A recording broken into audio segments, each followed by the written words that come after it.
What is going on, lads, and welcome back to another episode of the Lucrative MMA Betting Show. We've been on a short hiatus and I've been doing some live streams instead where we have absolutely crushed the last 2 weeks worth of cards. Over that time we cashed Roman Dolidze as an underdog over Marvin Vettori, as well as Magomed Ankalaev again as an underdog over Alex Pereira. I even gave out the Sean Brady versus Leon Edwards fight to end inside the distance at, again, underdog odds, and a sprinkle on Brady via submission. So I hope you guys have been watching me and cashing with me, but enough about the past because we have a new show today as we look to break down UFC Mexico. This weekend, every fighter will be competing at 7,500 feet worth of elevation in Mexico. And that's a big factor, guys. Like, these fighters' gas tanks will deplete way easier in Mexico. If you remember Brandon Royval versus Brandon Moreno,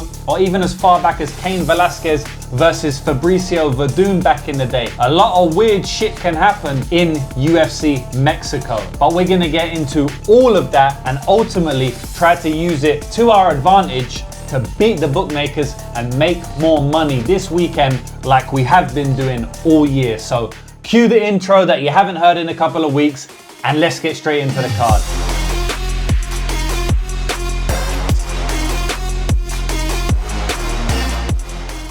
So thank you, ladies and gentlemen, for being here. I think I said lads in the intro, but we have some ladettes as well. We have some ladies, you know, there's not too many, I think less than 5% of the channel, but I have got a couple of comments in the past saying, stop saying boys, stop saying lads, it's not only lads. So thanks for being here, gentlemen and ladies. I'm very excited to come back and break this card down for you. I've been on a massive win streak myself in basically every sport that I bet on, and I bet on multiple sports, but specifically in MMA, I've won the last 5 weeks in a row without any losses. And if we cash this weekend, it's gonna be 6 winning weeks in a row. So let's get straight into the card. We will start with the main event of the evening, probably the best fight on the entire card, and that is Brandon Moreno taking on Steve Erceg, Astro Boy versus Lego Boy. So first things first, let's look at the odds. Currently they have Brandon Moreno as a -230 favorite, with the underdog price tag on Steve Erceg coming back at +195. Brandon Moreno is coming into this fight as an absolute veteran of the sport. He has 22 wins, 8 losses, and 2 draws. Steve Erceg, on the other hand, has a record of 12 wins and 3 losses. So first things first, you got 15 professional MMA fights for Steve Erceg, and you have more than 30 for Brandon Moreno. So Moreno has a wide experience advantage in this fight, a wide UFC advantage, and a wide advantage in title fights, and a wide advantage in level of competition. You know, it's not to say that Steve Erceg has had a poor level of competition. I mean, lately, they've given him Alejandro Pantoja in a fight that he was 50-50 in as a big underdog against the current champion in his first ever title fight. It was very impressive, right? That guy is the #1 in the entire division. Then he takes on Kai Kara France, who knocks him out in round 1, who arguably is #3 in the division.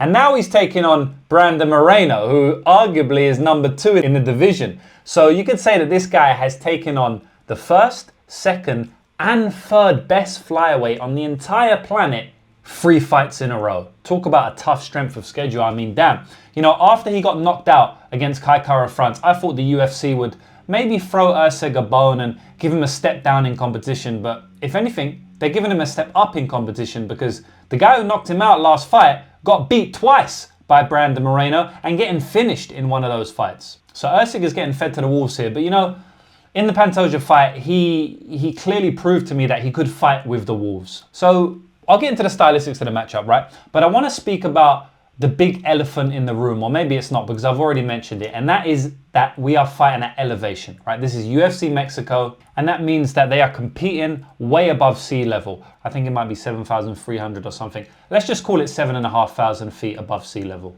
Now you might be thinking, Lucrative, why are you saying this? What does this mean? Well, have you ever climbed up a mountain or gone on a hike and you feel more out of breath at the higher altitudes? That's not only because you just did a hike. It's not the walk itself. It's actually a physiological response in the body. When you are higher on elevated ground, the oxygen level is lower there. So you're actually breathing in less oxygen because the air pressure is higher. If you're breathing in less oxygen, what's going to happen to you? You're going to get more tired. Oxygen gives you energy. You need oxygen for everything. You need oxygen for your brain. You need oxygen for your blood. If you have lower oxygen in your blood, then your muscles are going to get tired quicker, lactic acid builds up, etc., etc. We have had a lot of instances in the past when the UFC goes to Mexico, fighters get tired quicker. Fighters gas out after 5 minutes. Fighters are not the fighters that you expect to see in the cage. So you have to tread very lightly or steer heavily into volatility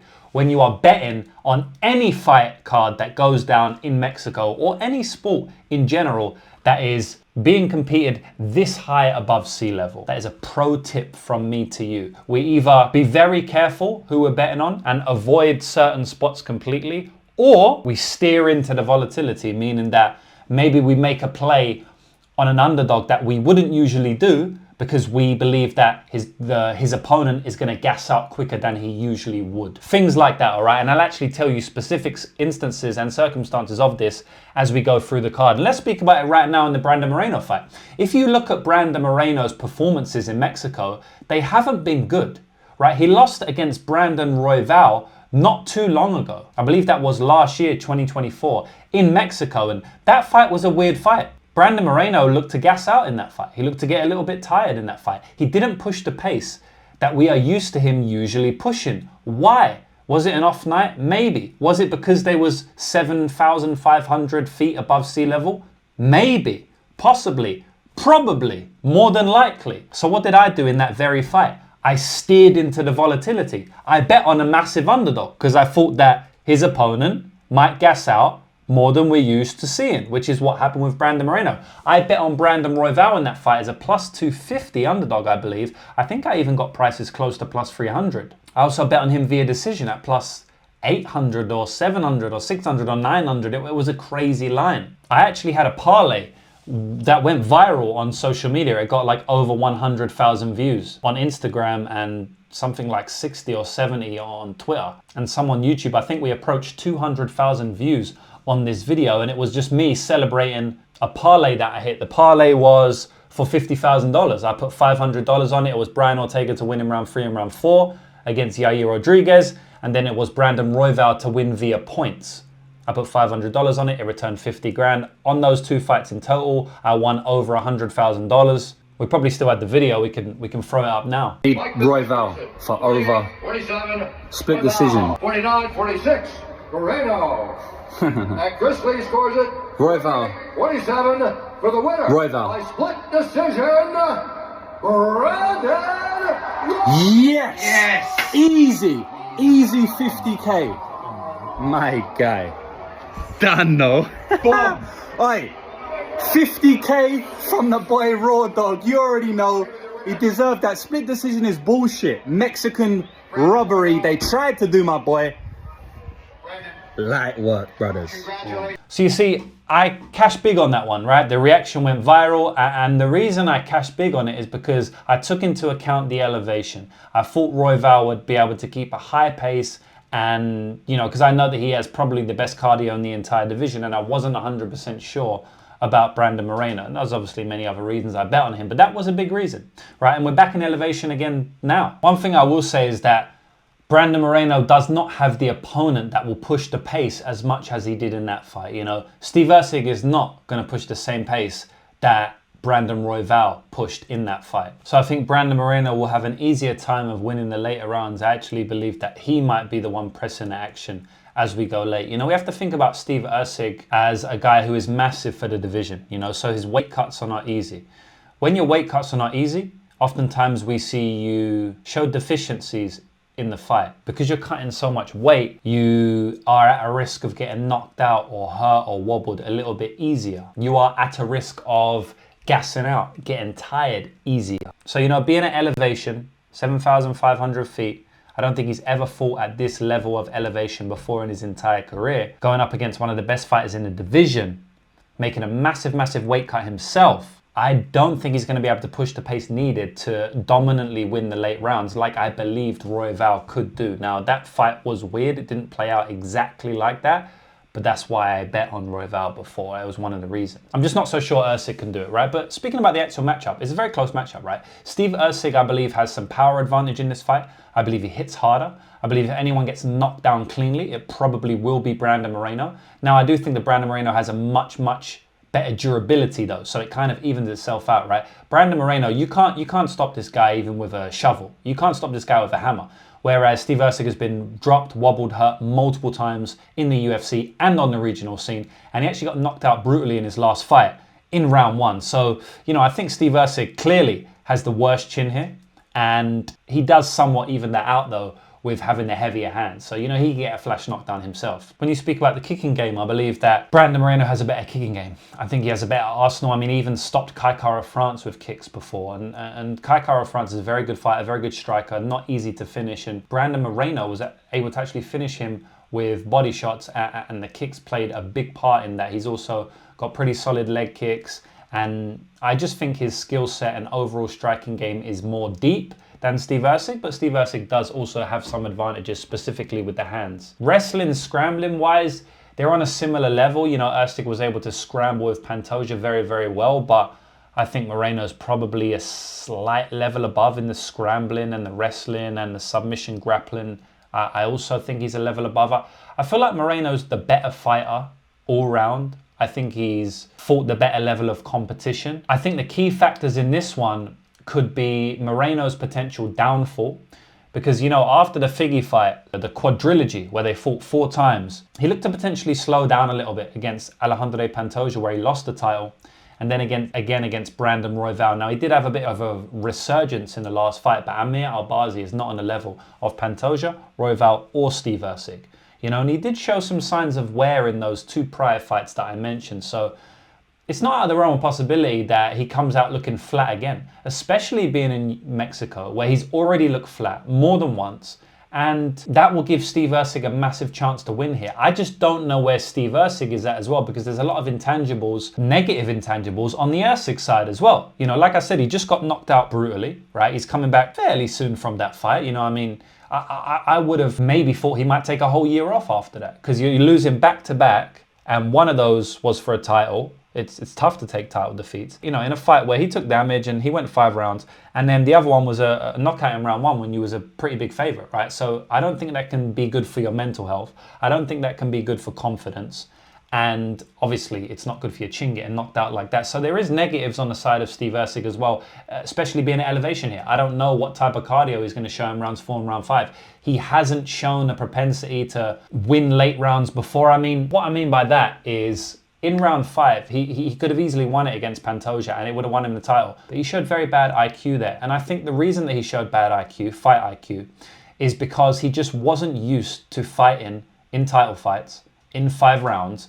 Like, it was all new to him. And he shot a sloppy takedown, he got reversed, and he lost and changed the course of his entire life because of one bad mistake. I don't think Moreno makes that mistake in round 5. I think if they get to round 5 here, I'm trusting Moreno a hell of a lot more than I'm trusting Erceg. Especially because I bet on Erceg plus 200 against Alejandro Pantoja in that fight. And I saw him literally snatch defeat from the jaws of victory with that terrible decision in round 5. And then, you know, in his next fight, he has his head on the center line, doesn't move his head like he does, you know, in most of his fights, and he gets knocked out. In the Costa fight, he got hurt badly in that one, you know.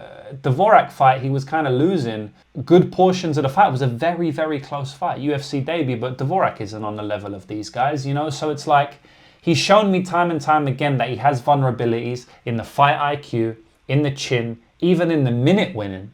And it's a tough matchup here, coming in off 2 losses, fighting arguably a step up in competition from your last fight where you got knocked out. So yeah, I don't know, man. Like, on the one hand, I really think that Erceg has a chance to... I think Erceg's going to compete. I'm going to say that right now, right? Erceg should compete every single round in this fight up until he either gets finished or it goes to decision. Like, Moreno's not just going to blow him out of the water like he did against Amir Albazi. That's not going to happen here. But I also feel like it's going to be very hard for Erceg to turn that competitive nature into cleanly winning rounds to cleanly win him the fight. Whereas I could see Moreno easily winning round 3, 4, and 5 clean. I could see him dominating round 5. You know, I could see him smashing Erceg round 5 late. And I just don't see the same from Steve Erceg. I really don't. And maybe that has to do with the durability, etc., etc. But yeah, stylistically, I think it's a very close fight. But I do give Moreno some edge in level of competition, UFC experience, some intangibles, you know, coming off 2 losses. Moreno probably having the better cardio, the fight being at elevation, you know, the durability, these type of things make me pick Brandon Moreno. I will pick Brandon Moreno in this fight. I will say that he either gets a late stoppage or more than likely a decision win. And that's going to be my prediction for the fight. I think if there's value on the fight, most likely it lies in the favor of Steve Erceg. I don't know if I'll bet Steve Erceg. Maybe if money keeps on coming in on Brandon Moreno, I could be convinced. We will see where it ends up by fight night. But at the moment, my prediction would be Brandon Moreno via decision. And the next fight on the card is a straight up banger. We have Manuel Torres going up against Drew Dober. Manuel Torres, this guy's nickname is El Loco. And I'm giving Drew Dober the nickname Another Loco right now, because this dude is just as crazy, if not more, than Manuel Torres. Let's take a look at the odds. So currently we've got Manuel Torres coming in as a -115 favorite, and the underdog price tag on Drew Dober coming back at -105. So I've seen this price tag bounce around a bit. Drew Dober was at plus money for a good portion of it. He even hit +115 at one point, but he's back down now to almost a pick'em line. So money has come in on Drew Dober, and I understand why. So Manuel Torres is coming into this fight with a record of 15-3. With Drew Dober having a massive experience advantage with a record of 27-14. I haven't looked at the entire card, but I can tell you something now, boys and girls. 27-14 is an extensive MMA record, and he's probably one of the most experienced fighters on the entire card. I can tell you that without even knowing the other fighter records. Drew Dober has had 41 MMA fights. That is a hell of a record. Manuel Torres has only had 18. So you're talking about less than half. And he's the favorite. This is an easy breakdown for me, you know. I feel like I can see this fight very well. Now, predicting the outcome is a little bit different, but I can see how the fight's going to go down. Manuel Torres is going to come out. He's going to try and knock the head off of Drew Dober, unless he fights completely differently after being knocked out himself, which is actually very, very possible. And I'm kind of just thinking of that right now as I speak. That's why I like to speak with you out loud about the fights, because it actually gives me different ideas, new ideas when I verbalize it. And something I'm thinking to myself right now, boys and girls, is that Manuel Torres took the first UFC loss of his career in his last fight. And it was actually a brutal loss. He got embarrassed in that fight. It was at UFC Noche, so a lot of his fans would have been there. It was a big Mexican fight in the Sphere, and he got embarrassed in that fight, right? He got knocked down twice and knocked out, all in round 1. He didn't really compete in that fight. Bahamondes kind of schooled him, made him look bad, honestly. And, you know, coming off that embarrassing loss, because I know it's going to be embarrassing to him losing against a fellow South American at UFC Noche. You know, coming back off that loss, how is he going to fight now? Is he going to fight like the Manuel Torres of old? Or are we going to have to change his name from El Loco to El Boring? I have to predict he's going to come in like a madman, because he only has ever shown that. But it's not a guarantee. And if he doesn't fight like that, ironically, he probably gives himself less chance to win. Not only is he coming in off an embarrassing loss, but he's also fighting at elevation. And he's going to know that he doesn't have good cardio at the best of times. Right? This guy has never won a fight outside of round 1, except for one fight that he won via split decision, and he gassed in that fight anyway. Right? So the guy knows he's a gasser. Right? Deep down, he knows that he gasses, he gets tired very quickly, and fighting in elevation, he might want to preserve his gas tank. On top of already being embarrassed in his last fight, first loss in the UFC, and a bad knockout one at that. So it's like, I don't know if he's going to come in like the same madman, but let's just presume he will. I have to presume that, right? If he does, it's going to be an absolute war. Even if he doesn't, it's going to be a war, because I don't think Manuel Torres has the back footwork game to just like stay on the outside and avoid Drew Dober. It's probably just going to take a little bit longer for them to clash in the center, because I really, really do see them clashing in the center. Drew Dober only knows one direction, and that is forward. This guy doesn't know what the back foot means. If you ask this guy to do the moonwalk, he's going to moonwalk forward. Like, I don't think this guy has ever walked back in his entire career. He's walking forward against Gene Silva for most of the fight, while taking some of the biggest shots I've ever seen anyone take in the division. Now, I will say that that approach could get him into big trouble against Manuel Torres, because Manuel Torres hits hard. And he doesn't do that much well, but he definitely hits hard, fast, accurate, sharp, and he does have some grappling in his back pocket. So Drew Dober could walk onto a big shot or could walk onto a takedown. Drew Dober doesn't have the best striking defense. He has elite chin, elite cardio, elite mentality, but he doesn't have the best striking defense, and that could be bad trouble against Manuel Torres. Now, that's all Manuel Torres has for him. I think he has 5 minutes, maybe 3-4 minutes of hell, and outside of that, I think he's going to get walked like a dog. I think Drew Dober is going to brutalize him, and I actually think that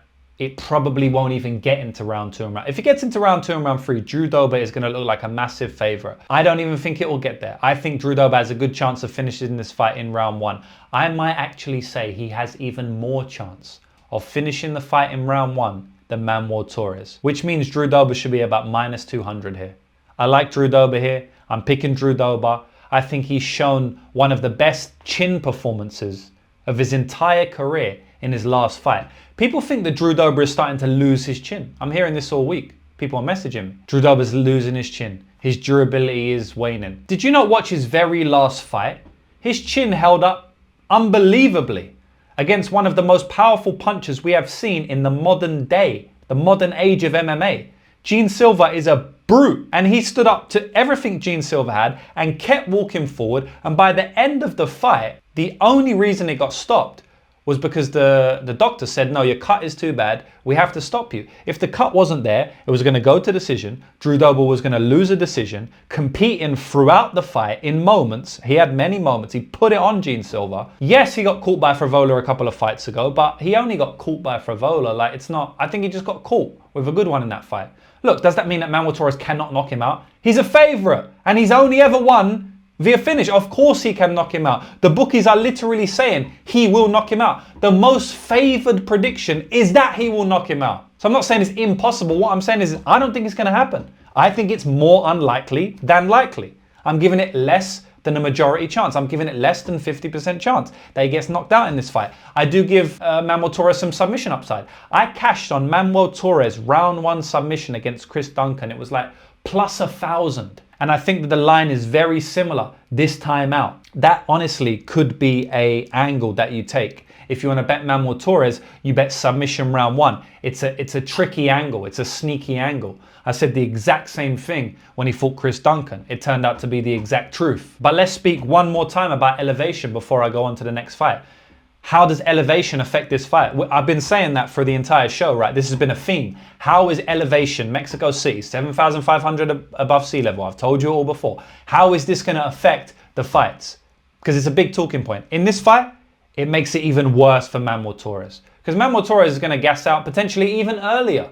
And I have no faith in him in round 2 and round 3. I wouldn't have faith in him anyway. But I have even less faith. Now, there is the little caveat because, you know, I look at things at all angles, boys. I'm not blind. I'm trying to not be blindsided by anything. It happens from time to time, but I'm a sports bettor. I make my living betting on sports. I need to look at every angle, and I will say, Drew Dober might gas out in this one, right? If he gets into round 2 and round 3, maybe it becomes a really sloppy fight. Maybe Drew gasses out because of elevation, and Manuel would have gassed out anyway. So maybe Drew's better off fighting Manuel Torres, not in elevation, because he ain't gonna gas out unless it's at elevation, but Torres will, right? And in this fight, it's like maybe they both gas out. So, you know, there's an argument to say that Drew Dober is actually at a disadvantage in elevation. And I think nobody will be saying that. But at the end of the day, we don't know. I'm just looking at it from different angles. We don't know. Maybe it's actually good for Drew Dober because Manuel Torres gasses out in 2 minutes, not 4 minutes, which means he has a whole 3 minutes to finish him, whereas he would only have 1 minute in the first round if they was outside, basically somewhere not with elevation. So there's many angles, there's many layers. At the end of the day, we're predicting things to happen. We don't know what's going to happen. We look at all outcomes, all possibilities, and then we make a prediction on what we believe the most likely is. And then once we have that, we compare the most likely outcome and the other outcomes to the odds. And then we make a bet based on the difference between how likely we said something was going to happen versus how likely the odds are implying something is going to happen. For example, round 1 submission at plus 1,000, that indicates a 10% chance. If we think it's a 20% chance,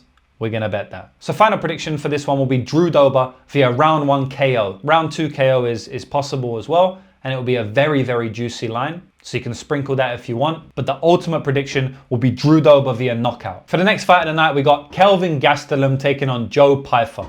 So currently they have Joe Pyfer as a massive favorite, minus 320, with the underdog price tag on Kelvin Gastelum coming back at plus 260. So finally there's been some buyback on the Joe Pyfer side because there was a lot of Kelvin Gastelum money coming in early, but now Joe Pyfer has finally taken some money moving from minus 280 to minus 325. So Joe Pyfer, the big favorite, coming in with a record of 13 wins with 3 losses. Kelvin Gastelum coming in with a record of 19 wins and 9 losses. So 1 3-3 and 1 9-9. That's interesting. So this is a very interesting one for me to break down, guys. You know, when I first heard the fight announced, I was like, oh yeah, Joe Pyfer's going to take him down and sub him. You know, Joe Pyfer actually trains with Sean Brady. They are good friends and training partners. But you know, when I started watching tape on this one, something I noticed is that Joe Pyfer's never really shown much solid grappling game against anyone of note. To be honest, he's never really beaten anyone of note. He has a win over Gerald Meerschaert, which is a good win, but it was an early knockout. He has a win over Marc-Andre Barriault, which is a good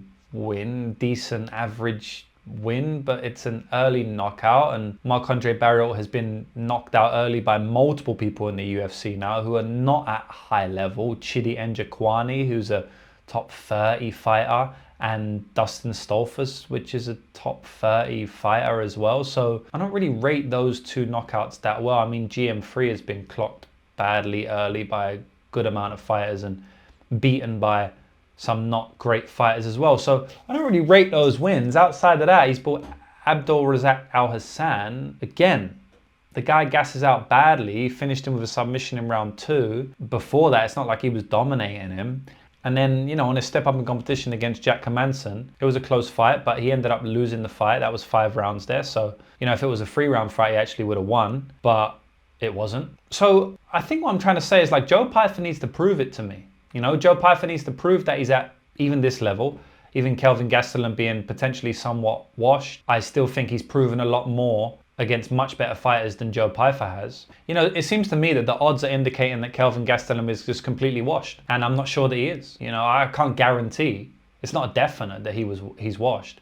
He got dominated by Sean Brady, sure, but Sean Brady's about to fight for the title. He might be a champion. And it took him to round 3 to get a submission there, you know, and he fought back to his feet multiple times. And I think Sean Brady is the much better wrestler and top control player and submission grappler than Joe Pyfer. So maybe Kelvin can get back to his feet, just like he did against Brady. If he did it against Brady, why can't he do it against Pyfer? You know? And I think Pyfer's gas tank is more suspect than Brady. And I think his wrestling, grappling in general is not as good. I also know that Kelvin has been in Mexico for a month, acclimatizing. So I like that for him. I like the fact that the fight is at 185 pounds. Even though he probably could go down to 170 smart, I don't think he does it. I don't think he's dialed in when he goes down to 170. I think he does it the easy way. I think he cuts too much weight. I think he starts the weight cut early. I think he starts the diet too early, and he just seems not checked in at 170. I like him better at 185. Kelvin has also been training above the elevation that he will compete in. He's been training in the mountains, which is even higher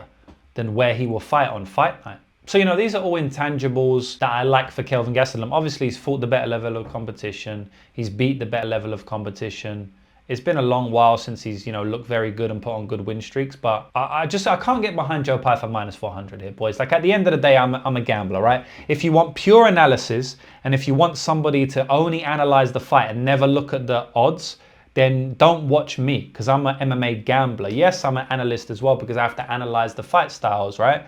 And I have to make predictions, but I'm an MMA gambler first. And if you're an MMA analyst, you will go broke betting on MMA. I can promise you that. Right? The only way to make money in gambling is to be a good gambler, a good sports bettor. It's completely different than being an analyst, right? So if you want to lose your money, but understands the dynamics between the striking and grappling a little bit better, then you can go and watch someone else. But we have to speak about odds. And man, I can't get behind Joe Pyfer at minus 400. I can't even get behind him at minus 320 where he's at now. I think there's value on Kelvin Gastelum here because it's still a show me spot for Joe Pyfer. He has to show me that he's worthy of a minus 320 price tag. Look, I think that his size, physicality, athleticism, and strength could be too much for Kelvin Gastelum. Kelvin used to fight at 170. Joe Pyfer is a massive 185er. He ragdolled Abdul Razak Hassan to some degree. That's an impressive feat. He's bigger. He might just try and rinse and repeat the Sean Brady game plan, which, as I said, he trains with him. So it's definitely on the table. And he's dangerous early, you know. He probably cracked Kelvin early. He might even drop him early. But what happens if the fight goes into round 2 and round 3? And he's getting a lot of resistance from Kelvin. Kelvin's bouncing out of range. He's landing his jabs. He's landing leg kicks. Joe Pyfer's feeling the elevation, feeling the tiredness, feeling the gas. I don't think Kelvin will gas at elevation. You know, and I haven't spoken about how elevation will affect this fight. But let me tell you something now. I believe that it is definitely a benefit for Kelvin, not only because of the reasons I mentioned earlier, with him already acclimatizing, with him training in the mountains, but also because he's got better cardio. He's gone 5 rounds, nip and tuck 5 rounds with people like Jared Cannonier, winning some late rounds there, winning late rounds, the 4th rounds against Israel Adesanya. You know, this guy has been in 5-round wars against power punchers before. Now maybe he's past it at this point and he can't do it now, but I don't even know what level Pyfer's on. I think there's value on Kelvin Gastelum here. I'm picking him outright to win. Kelvin Gastelum is going to win the fight, shock the world at massive odds of plus 260. That is my official prediction. All right, next fight is Raul Rosas versus Vince Morales. Raul Rosas coming into this fight with a record of 10 wins and 1 loss, with Vince Morales coming into this fight with a record of 16 wins and 9 losses. Currently they have odds, as usual, Raul Rosas is a massive favorite and minus 400, with the underdog price tag on Vince Morales coming back at plus 330. This is a very, very weird fight. First of all, it was interesting for me to see Raul Rosas at such big favorite price tags of minus 400 because he's had cardio issues in the past. More than once he's slowed down and now he's at elevation. I remember his cardio issues showing themselves very gruesomely against Christian Rodriguez, and we actually bet on Christian Rodriguez in that fight, and you know, we cashed on the inexperience of Raul Rosas, but also the cardio of Raul Rosas. One thing I will say is that Vince Morales has very, very good cardio. And this fight's at elevation, right? So I instantly, almost already, I can't even get behind the minus 400 price tag. Another thing I'll mention is that Rosas is a finisher and Morales is tough to finish. Yes, he's been finished in the past, but he's been finished with leg kicks. Raul Rosas is not going to finish him with leg kicks here. Chris Gutierrez is a leg kick specialist. That's not going to happen here. Has he been submitted before? Yes. With a rear naked choke? Yes, which is Raul Rosas' best move, but it was a long, long time ago. I think he's shown up a lot of his grappling since then. I think he's proved that with some of the grappling sequences he's shown in the UFC. Will he get finished here? It's actually the most likely outcome, right? So if he gets finished, don't come and re-comment on the video. It's the most likely outcome, but I can't guarantee it to happen. And he is tough to finish, man. He's a veteran of the sport. He's much older. He's had more fights. He's been in there with tougher competition. It's like, if Raul Rosas is not finishing this dude, then it's going to be a tough round 3 for him. And round 2 could be key. You know, I think Raul Rosas is going to take him down early. I think he's bigger, more physical, stronger, better grappler, faster, more athletic. And, you know, he's improving fight to fight. He's very young. So I think that he will probably take him down early, maybe take his back, maybe submit him. But if he doesn't do that, or if he doesn't submit him, then okay, he's 10-9 round 1 moving into round 2. Who's to say he wins round 2? I don't know. I honestly feel like the elevation could get to him and he could get tired again. And he's had demons, you know, he's been tired before and he's been beat. Will it happen again? He's been put in precarious positions before. Ricky Tercios had him in a rear naked choke. This guy's not unbeatable at minus 400. It's tough for me to get behind the price tag. And I'm not picking all underdogs. I picked Brandon Moreno, but I have picked many underdogs here. And man, like I said, like we have to steer into volatility with this card. And I think Raul Rosas minus 400 elevation. I just can't get behind that price tag. Will I take the bet on Vince Morales? It's tough, man. Because Vince Morales is another guy that will snatch defeat out of the jaws of victory. You know, he's shown bad fight IQ in the past. There's been fights where he could have pressured more, thrown more shots, and he just doesn't do it. I will say he tried his best in his last fight against Elijah Smith. You know, he almost won that fight. It was a close fight. He had arguments to win it. And, you know, he did a lot to win that. But he also did a lot to throw that away. There was some positions where he gave up and I was like, damn, why are you doing that? You could probably win the fight if you just take a different route. This is a pass fight for me for now, boys. I'm going to pick Raul Rosas Jr. to win the fight via submission or decision. But there's no way I'm laying minus 400 chalk on this guy. If it gets into round 3, he might get 10-8'd. If it gets into round 3, he might get finished. And if he's going to lose if there's a good chance he's going to lose round 3, which I believe there is, then he only needs to make one mistake in round 2 and he loses the entire fight at minus 400. With those dynamics, I could never play Raul Rosas Jr., but I do think he's going to win. So my prediction is that he does win. The next fight of the night is David Martinez versus Saimon Oliveira. Oliveira. I always say that name wrong and the chat always goes crazy. So sorry. Oliveira, Vera, whatever you want to call it. So David Martinez coming into this fight is a massive favorite. He's minus 360 with the underdog price tag on Saimon Oliveira coming back at plus 250. So once again, we got the fighter with way more experience as a massive underdog, or at least as the underdog. We've had that in the last 4 fights in a row. Drew Dober, Kelvin Gastelum, Vince Morales, and Simon Oliveira all have much more experience, and they're all big underdogs. Except for Drew Dober, but he's still an underdog. So David Martinez coming in with a record of 11-1, and Simon Oliveira coming in with a record of 18-5. This is a good fight. First things first, I want to congratulate David Martinez for being one half of the first brother and sister duo in the UFC with Nelly Martinez. The reason I know that is because it's on both of their Instagrams. So if you go on their Instagram profile, which I always do before fights, because I want to see what the fighters have been up to. I want to see where they've been training, any injuries they have. I want to see their mentality, etc., etc. It's a pro tip from me to use. Scour Instagrams. It can definitely help. It helped me a lot, especially with backing Roman Dolidze against Marvin Vettori 2 weeks ago. I did it live on stream with you. We actually checked Marvin Vettori's Instagram live together, and we bet on Roman Dolidze. That was a great one. That was like a community cash, a lucrative community cash. Everyone in my community, we cashed on that one.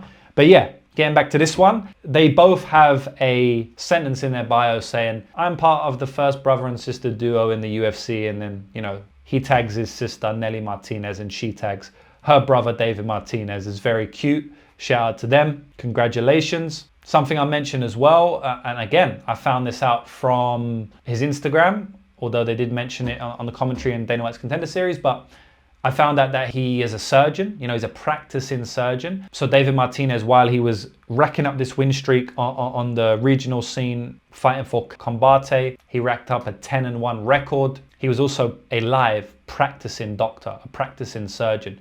So he would literally do surgery and then go and train at the gym, come back and do surgery. Before his Dana White's Contender Series fight, he quit that when he got called from the UFC because he wanted to focus full-time in MMA. So he was a good fighter then. It's going to be very interesting seeing him now develop as a fighter who doesn't have to worry about saving a motherfucker's life. You know, he's going to be full focus to MMA. So I actually expect to see improvements from him from fight to fight to fight. He's a very interesting fighter, man. He bounces on the outside, very good footwork. He's got a mean face. You know, he's always screwing, angry at his opponents, throwing heavy shots. He wants to hurt you out there. Good cardio, hits hard, good durability. Something that I was very impressed with him about is he's just very hard to hit, man. He's very hard to track down, very hard to hit. He's got that taekwondo / karate base where he's bouncing and out of range, but he adapted it to MMA very well, where he's throwing heavy hands, heavy leg kicks, not these pitter-patter kicks like someone like Sean Bannon does, or, you know, real taekwondo fighters. He's got that base, that movement, but he's translated it into MMA very well. I think he's got some kickboxing titles, etc., etc. He can be very low-paced. He can be too patient, where he's just bouncing in and out of range and he's not really doing much on the outside of the octagon. So that is a little bit of a knock on him. But he's actually very smart and turns it up late, right? So I've seen throughout his entire career that when the round is coming to an end, like a minute or two before the end of the round, he starts to pick up the pace. Because he knows, I'm assuming this, he knows that the judges always favor the end of the rounds, right? So if you finish the end of the round well, you probably will win the round, even if you didn't do well at the start of the round. So he knows that. He takes advantage of that. That's someone who you want to bet on, someone who games the system, someone who's smart, someone who does everything they can to win, someone who's going out there with a legitimate game plan. He's not just fighting for no reason, or fighting without a game plan, I should say. Simon Oliveira, on the other hand, is somebody who has taken a long time off, around 2 years, last seen in the octagon against Daniel Marcos, dropping the ball as a big -200 favorite there.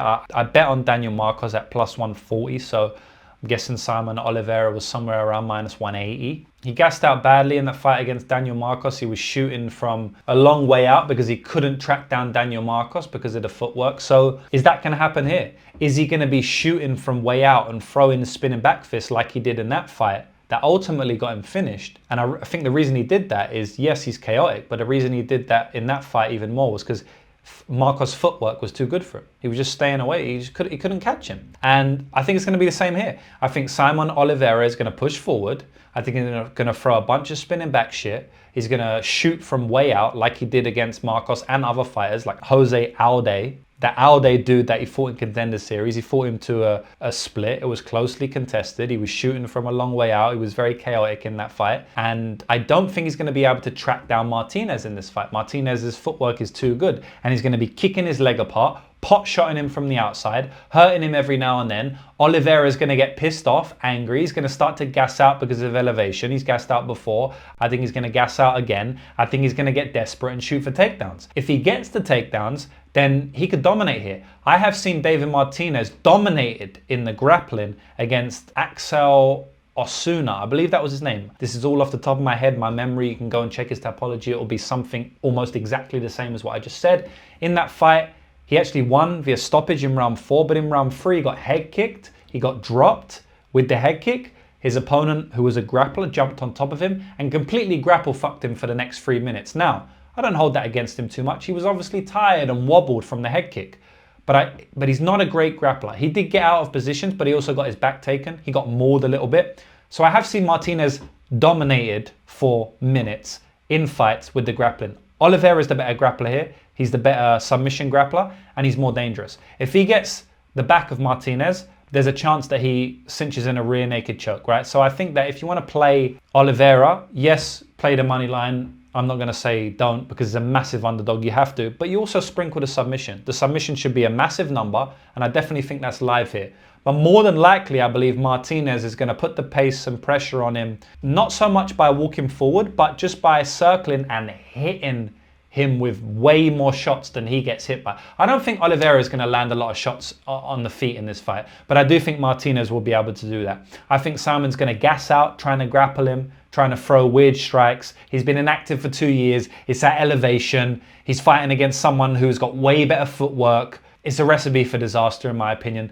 David Martinez, I think if he doesn't get UFC jitters on his UFC debut, I think that he gets a finish in this fight in rounds 2 or rounds 3, and I chalk it heavily up to the footwork and elevation. So that's my prediction. David Martinez to win this fight inside the distance. All right, boys and girls, now we've come to the best part of the show. This is called the Lucrative Wheel of Fortune, where I give you a chance to win 1 month free to my VIP section of my website called the Elite Zone. If you don't know what my Elite Zone is, it's a section on my website where you can sign up and get access to my full bets for not only the major organizations like UFC, Bellator, and PFL, but also the regional scene bets like One Championship, where we just cashed a plus 275 dog only 3 days ago. We faded Adriano Moraes with Yuya Wakamatsu, and he knocked him out in round 1. So you get all of my bets for those organizations, Cage Warriors, etc. And a bunch of other content, boys. Full card breakdowns, long shot props, long shot parlays, etc. So I've actually got the Wheel of Fortune up right now,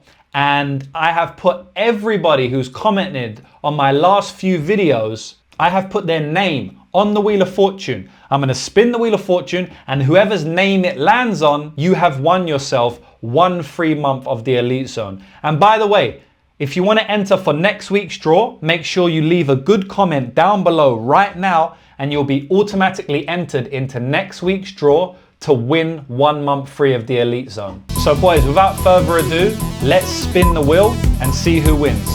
All right, there's a loads of names on this one. Damn, I can't even read them. I'm spinning the wheel now, let's go. All right, slowing down. I can't see who that is, but it's gonna pop up in a minute. It's landed on black. Juicy Sports, at Juicy Sports. We have a winner. You have won 1 month free to the Lucrative Elite Zone. Congratulations, Juicy Sports. We're gonna have a juicy month, cashing you juicy plus money tickets and making your bankroll juicy again. So all you need to do is DM me on Instagram or on Twitter, and I will verify your YouTube account. Don't worry, I've already saved your YouTube account, so it's easy for me to verify, and I will grant you 1 month access completely for free to the Elite Zone. Don't worry if you didn't win this week. You can go down to the link in the pinned comment right now, click the link lucrativemmabetting.com, and you can sign up for an elite package yourself. And like I said, you get access to all of my bets, my major organization bets, my regional scene bets, my long shot parlays, my long shot prop bets. We've hit a bunch in recent times. We had Waldo Cortez Acosta to win in round 2 via knockout. We had Damon Blackshear to win in round 2 via submission. You also get access to all of my plus EV bets that I haven't placed. You also get access to the best parlay pieces that I recommend for the entire weekend, and my full card breakdown. So you get my breakdowns for every single fight on the card. So like I said, if you want that, just click the link in the pinned comment or the link in the bio, sign up for a package, and let's cash this weekend. Good luck on your bets this weekend, guys. I am looking to make it 6 winning weekends in a row. I'm playing lots of underdogs this week, a bunch of bets on the prelims, a bunch of fight ends inside the distance. Most of them are plus money. I'm very much looking forward to making it 6 straight winning weeks for me and the members of my VIP. So that's it. Good luck on the weekend. I'll catch you in a couple of days on this YouTube channel for my Parlay Madness live stream. And that's it. Peace out.